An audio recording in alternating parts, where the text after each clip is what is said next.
കുടുംബശ്രീ ജില്ലാ മിഷനും നബാർഡും ചേർന്ന് പുനലൂർ ചെമ്മന്തൂർ കെ കൃഷ്ണപിള്ള സാംസ്കാരിക നിലയത്തിൽ ആരംഭിച്ച ഭക്ഷ്യമേള ശ്രദ്ധേയമാവുന്നു. ഭക്ഷണപ്രേമികളുടെ വായിൽ കപ്പലോടുന്ന തരത്തിലുള്ള നിരവധി വിഭവങ്ങളാണ് ഭക്ഷ്യമേളയിൽ ഒരുക്കിയിരിക്കുന്നത്. കൊല്ലത്തിന്റെ തനതായ കപ്പയും മീൻകറിയും മുതൽ വടക്ക് ഉത്തരാഖണ്ഡിലെ പാവ് ബജിയും ഒഡീഷയിലെ ചിക്കൻ പക്കോടയും വരെ ഇവിടെ നിന്ന് ഭക്ഷണപ്രേമികൾക്ക് രുചിക്കാൻ കഴിയും.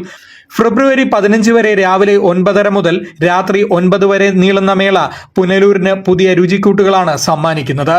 കൊല്ലം, ഇടുക്കി, മലപ്പുറം ജില്ലകൾക്ക് പുറമെ ഉത്തരാഖണ്ഡിൽ നിന്നും ഒഡീഷയിൽ നിന്നും ഉൾപ്പെടെയുള്ള സംരംഭകർ വരെ മേളയിൽ രുചി വൈവിധ്യങ്ങളുമായി എത്തിയിട്ടുണ്ട്. തത്സമയം ഭക്ഷണപദാർത്ഥങ്ങൾ പാകം ചെയ്യുന്ന സ്റ്റാളുകളാണ് മുഖ്യ ആകർഷണം. കൊല്ലത്തിന്റെ സാദറിയിക്കുന്ന കപ്പ, മീൻകറി, വിവിധതരം പായസം, ചുക്കുകാപ്പി, ഫ്രഷ് ജ്യൂസ്, ചായ, വിവിധയിനം പലഹാരങ്ങൾ, ഇടുക്കിയുടെ സ്പെഷ്യൽ പിടിയും കോഴിയും, പഴംപൊരി ബീഫ്, കിഴിപ്പൊറോട്ട, വിവിധ ബീഫ് ചിക്കൻ വിഭവങ്ങൾ, മലപ്പുറം സ്പെഷ്യൽ മലബാർ ചിക്കൻ ബിരിയാണി, നെയ്ച്ചോറ്, കടായി, കരിഞ്ജീരകക്കോഴി, മണവാളൻ കോഴി, ചിക്കൻ പൊട്ടിത്തെറിച്ചത്, chicken chilli, beef chilli, puttu beef, chilli gobi ഇങ്ങനെ നീളുന്നു കേരളത്തിന്റെ സ്വന്തം മെനു.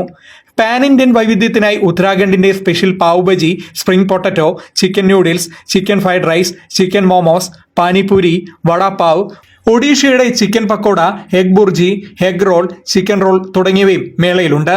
ഭക്ഷ്യമേളയോടൊപ്പം സജ്ജീകരിച്ചിട്ടുള്ള പ്രദർശന വിപണന മേളയിൽ ജില്ലയിൽ നിന്നും തെരഞ്ഞെടുക്കപ്പെട്ട 14 കുടുംബശ്രീ സംരംഭകരുടെ ഉൽപ്പന്നങ്ങളായ തേൻ, കൂണിന്റെ മൂല്യവർദ്ധിത ഉൽപ്പന്നങ്ങൾ, അടുക്കള ഉപകരണങ്ങൾ, LED ബൾബുകൾ, ഓർഗാനിക് സൗന്ദര്യവർദ്ധക ഉൽപ്പന്നങ്ങൾ, അച്ചാറുകൾ, കറി മസാലകൾ, വസ്ത്രങ്ങൾ, മില്ലറ്റ് ഉൽപ്പന്നങ്ങൾ തുടങ്ങിയവയും ലഭിക്കും.